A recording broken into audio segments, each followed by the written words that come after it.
Bu dokter, Ya. anak saya tuh katanya batuk-batuk terus dok. Ada yang bilang itu ISPA. ISPA itu apa sih dok? Bro, kasihan banget ya, ikut sedih ya buat anaknya. Nah, ISPA atau infeksi saluran nafas akut. Itu bisa infeksi saluran nafas bagian atas, pernafasan, atau di bagian saluran bawah, pernafasan. Apa sih penyebab dari ISPA itu sendiri? Nah, ISPA itu bisa disebabkan oleh bakteri, virus yang sangat mudah untuk menular, gitu. Penularannya gimana ya? Pasti itu deh pertanyaannya. Betul. Nah, penularannya itu ya tentu saja lewat percikan air ludah. Itu sangat mudah menular, bisa dari mulai anak kecil, segala usia deh, bisa sampai lansia.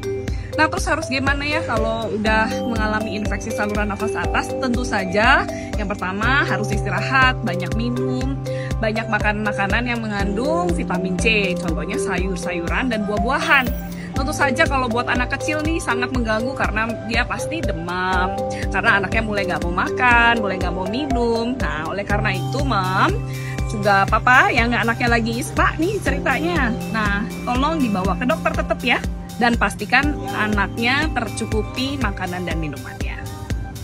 Dok, kalau saya beli antibiotik di warung terdekat itu boleh nggak dok? Jangan ya Pak ya. Jadi yang namanya infeksi saluran nafas atas itu kan bukan cuma karena bakteri, bisa aja karena virus aja. Oleh karena itu pemberian antibiotik harus dilihat sama dokter dulu. Karena sekarang banyak sekali nih resistensi antibiotik yang bisa disebabkan karena orang tua atau keluarga juga membeli secara sembarangan di apotik gitu tanpa resep dokter. Nah, oleh karena itu tidak boleh ya beli obat apalagi antibiotik sendiri tanpa resep dokter. Apa aja yang Bapak dan Ibu perlu beli nih? Contohnya tentu saja obat demam jika anaknya ada demam.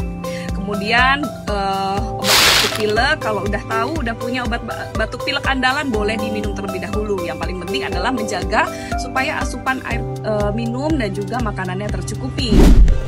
Jadi dok, cara mencegahnya bagaimana ya dok ya? Biar anak saya tuh tiap bulan nggak batuk terus dok. Oke, nah itu ikut sedih deh kalau batuk pilek setiap bulan. Kalau batuk pilek setiap bulan itu bukan hanya kasihan sama anaknya karena batuk pilek terus, tapi tentu saja pertumbuhannya akan terganggu. Karena dia mau bertumbuh, mau naik berat badannya, batuk lagi, pilek lagi. Nah, yang paling pertama, cari tahu kenapa sering batuk pilek. Apakah status gizinya bagus? Kalau status gizinya bagus, apakah imunisasinya lengkap? Bisa juga loh imunisasi vaksin flu.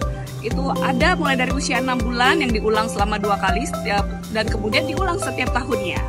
Kemudian pastikan anak Mam itu jangan makan jajan-jajan terus nih. Pastikan permen, ciki, coklat, es krim, yogurt, dan maupun sosis yang langsung dimakan itu harus dihindari ya. Dan tentu saja yang terakhir adalah hindari rokok, bakar sampah, obat bakar nyamuk, masak di tungku, obat nyamuk yang elektrik, dan seperti itu. Nah, dengan melakukan semua itu, anaknya harusnya lebih sehat. Oke? Terima kasih Bu dokter.